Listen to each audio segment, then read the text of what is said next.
মাস। কতদিন আছিল রোগটার বয়স অনুমানিক? 3 বছর। 3 বছর। আমি যে নাকের চিকিৎসাটা তোমার করলাম সম্পূর্ণ ভালো হইছ? ক্লিয়ার হয়েছে। হ্যাঁ, ক্লিয়ার হয়েছে। ক্লিয়ার হইছে? যাই হোক, কোনো ব্যথা পাইছ? জি না।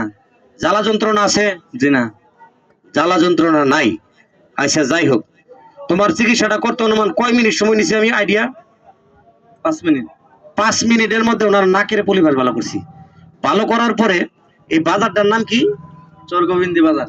এই বাজার আমি আসার পরে ছেলেটা আমার বলছিল এখান থেকে তুলবা। এই ছেলেটা আমাকে বলছিল যে আমার নাকের সমস্যা আছে আলমনগরের সামনে নাকি। সবার সামনে আমি চিকিৎসাটা কইরা নাকটা এরকম আলোক করে সবাই দেখাইছে, কোনো ব্যথাও পাইছে না, রক্ত বাড়াইছে না।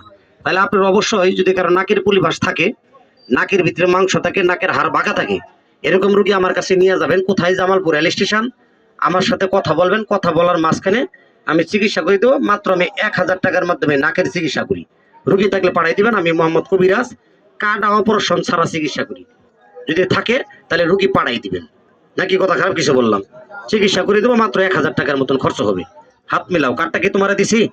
কার্ডটা একটু ভাই করো। এই কার্ডটা ওনাকে আমি দিছি। চিকিৎসা করার পরে কার্ডের ভিতরে আমার ছবি আছে, এই দেখেন ভিজিটিং কার্ড। যদি রুগী থাকে পাঠাই দিবেন। ধরো, যাও তুমি চলে যাও।